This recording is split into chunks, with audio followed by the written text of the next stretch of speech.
Hey guys, welcome back to the channel. I've been MIA for a little bit and I've been hearing you guys leave comments and ask for more tunes. So I've come back. I've built this S15 over the weekend. I really love this car. It's become my new favorite drift car. I do apologize for not being on here making videos as much and giving you guys tunes. I just haven't been playing the game as much, to be honest with you. I've lost interest in the time attacks, so it's a bit hard to get on here and really grind out making new cars and tunes. And I've just been playing other stuff with my mates. So but you guys have been asking, so I'm gonna come back. I'm gonna make some videos. The game's coming out on Xbox soon, which is super exciting. Hopefully I get a huge injection of life into this community because it really deserves it. This game's awesome. It's just really let down, I think, by the lack of support, and the community's really just migrated to other things because there wasn't enough updates coming. But you know, Xbox is huge. I really hope that we get a lot more players in here, and you know, all those players are also going to need some knowledge. So I'm here to give it. I'm here to share it. So what we've got here is we've got this S15. You might recognize the livery. It's based on S15_alpha. You can look him up on Instagram. He's a Japanese driver, amazing driver, really cool car, really aggressive. And I've been following him for a really long time, and I just wanted to recreate his car. So he does a very street style.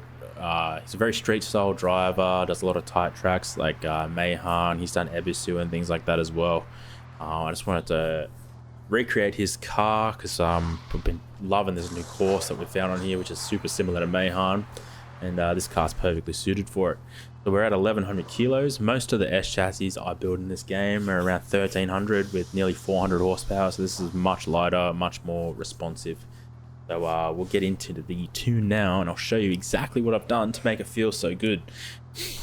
In terms of our engine setup, I do just want to share with you, full disclosure, because I know someone's going to point it out, I do have modified game files that give me these prototype upgrades without just fully unlocked. I know most people don't have these, and they really suck to grind for, and they're hard to get.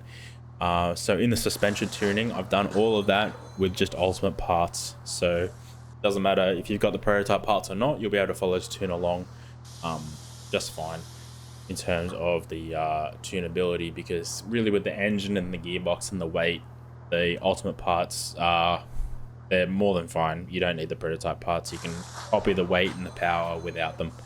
But in terms of in the suspension settings, I have used the ultimate, and I'll show you that when we get there. So here we've got stock ECU, stock turbo. We've got camshafts upgraded, stock intake, prototype fuel. We've got cylinder head, engine block upgraded, then stock exhaust parts. I'll show you the logic behind what these upgrades are doing. So cylinder head and engine block, we actually want to go ahead and upgrade these first, and this is the reason here. So if we have a look at this torque at low setting, you can see turning this up gives us 26 Newton meters of torque, and it doesn't increase our class rating at all. So the way the class rating works in this game is off of peak power. So you can see it if you do these camshafts, for example. This increases our peak power, which is going to increase our class rating by 11 points over what I've got it set at. And so what you want to do is you really want to prioritize these low-end power upgrades, because it's going to give you free performance that's completely invisible to the class rating system. Which of course doesn't matter for everyone, but I like to keep my builds within C4 because it keeps everything nice and even. And this, you can apply this to toge and time attack cars as well. You want to find these upgrades that give you a lot of this power. Like look at this here on the cylinder head. Like we're getting what, 28 Newton meters. Look at this power graph. All this is only costing us 2 performance points on our class rating system, which is huge. And you can also do this by, instead of using camshafts, you can use turbo upgrades and stuff like that, but that was a little bit too costly on class rating for this car because it's so light. I couldn't do all those upgrades. So yeah, you want to prioritize those low-end upgrades, and you can copy along with this. And if you don't have the prototype parts, just maybe add I'll probably do an intake manifold to bring up the rest, or maybe, I mean, you can do the exhaust parts as well. That'll help bring the weight down. All right, next up, so we've got gearbox. I've got prototype clutch, prototype transmission. You can just use ultimate for those. They basically make no difference. And a welded diff. I do have the T50 gearbox swap. You don't need it. Just copy these settings into the stock gearbox. So we got a 3.6 final drive. If you run bigger wheels, you want a higher final drive for a shorter gear ratio, because obviously if you have bigger wheels on, there's going to be more wheel speed. So in order to match that up to how this car feels, you're going to need shorter gears. For the most part, I only change second and third gear. This looks the same as it does on any other tunes that I've posted. If you followed them along, this is going to look familiar. I use the same gear ratios on basically every single car, and just gradually adjust the final drive just based on the wheel setup. So nothing too exciting here. The body as well, nothing exciting. I have prototype weight reduction. You can just use ultimate, turn it all the way down, and then maybe install a lighter gas tank to cover the difference. The elite fuel tank is the same weight as the prototype, just so you know. Maybe you have the prototype weight reduction but not the fuel tank, just use the elite. In terms of the tuning for this, obviously the weight's all the way down. The weight distribution, don't touch it. It does something weird with the physics of these cars. It never feels right. Even if what you're changing should make the car feel better, it messes with the way the car handles. I just leave it stock.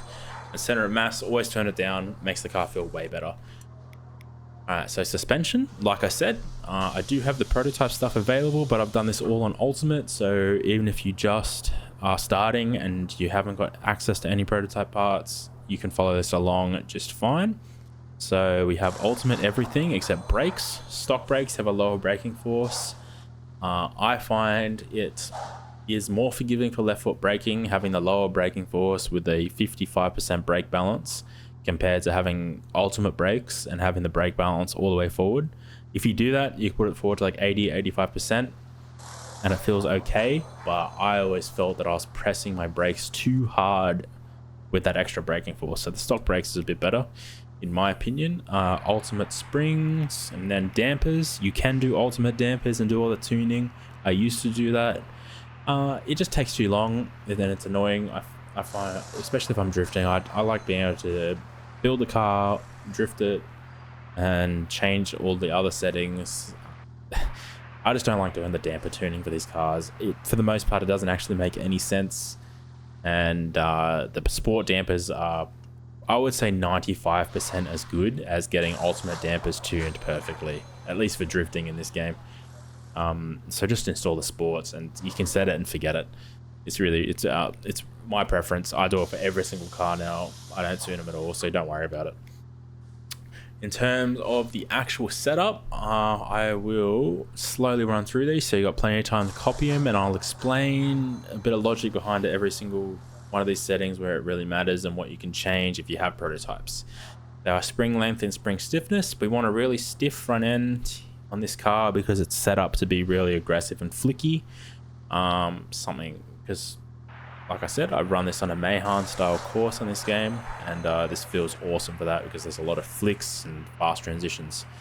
Now I've got the height set up to somewhat realistically copying the real life version of this car. The front anti-roll bars, if you have the prototype one, turn it up all the way past 77, which is what I've got it set at here on the ultimate. What this does is it has an effect on the suspension called jacking, where it transfers a lot of the load to the back wheels, gives you more grip. Also, it looks kind of cool because sometimes the car will go up on 3 wheels, kind of like the Formula Drift cars, the Mustangs. It just looks cool, so I like doing that. The camber, I always have it between -8 and -10. It's just what feels good in this game for me. Caster, if you have the prototype parts, turn the caster up even higher. There is a lot of geometry and stuff that goes into caster, but I feel like this game simplifies it all. Pretty much just having more caster gives you a longer wheelbase, which means the car transitions smoother. If you want it to be really snappy, you can turn it down, but the rest of the suspension is set up really aggressively, so turn this up to counteract that, which makes it a little bit more manageable in tandems, and it actually feels really, really good. Ackerman 65. I used to run lower Ackerman in cars, especially it was confirmed when the update came out that it makes this these wheels steer when you're doing these adjustments. Having lower Ackerman actually does what having higher Ackerman would do. So yeah, running 65 Ackerman on these cars now, and actually the opposite for all my Toge cars now. If you've got any of those tunes, you actually want to turn it down, maybe like 35. This feels really good at 65, gives you a little bit more stability at angle. Steering angle, obviously max it. If you have the prototype parts, turn it up even higher. Wheel toe, I leave it at 0. You don't have to touch it. For the most part, 0 is going to be the best for almost everybody. Really soft rear springs. This helps with grip on clutch kicks and entries and transitions. Pretty much everywhere where you want grip, this is going to help. And then I set the spring length to match. Stiffness, having a really soft rear sway bar is going to help you with grip on entries and like reverse entries, transitions and things like that. It's going to make the car feel really snappy and actually makes the car feel quite realistic. I like it. If you're just tandeming and you just want like the most smooth, like super like CarX drift racing kind of smooth tandeming car, turn the stiffness all the way up on the rear sway bar, and that'll get rid of that real snappy feeling. I don't know what kind of effect that has on the rest of the setup, but for the most part, if you just want it to tandem smoother, just turn the stiff sway bars up. Camber on the back, I'll show you a little trick. Because this camber adjustment in the settings isn't actually a live adjustment, because like obviously if you raise and lower the car, the camber is going to change. This garage door, the edge is always straight, and so if you align the edge of your wheel with that garage door line and make it so it's straight up and down and matching that garage door, that's 0 camber. I like to have it a little bit negative, so you'll be able to see here, it's just a tiny bit negative based on that real straight line of that garage door. And then finally we have rear wheel toe. I always put it all the way to the right. So this is toe in. More toe in basically gives you more grip when you're on power, in like the simplest terms. It gives you more forward drive. So this is going to help when you're clutch kicking, transitioning, like kind of straightening out things like the grip out of corners. Having more toe in is going to make those things faster. It's going to make the car feel more aggressive, and this helps me keep up with people on sport tires and things like that. Because I don't agree with going up to sport tires at all. Unless you're in like C6 plus, you don't need them. And then finally, our wheel setup. We have spacers, of course, and then our wheel sizes. I've gone 18s, 285 front, 325 rear. I normally go 345, but it felt a bit heavy on this car, and it didn't fit with the spacers all the way in, so I just went down to a 325. Feels better anyway. 285 front. I normally go 265, 285. The 285 just felt a bit better. I don't know why, it just does. A lot of people run much narrower tires than this.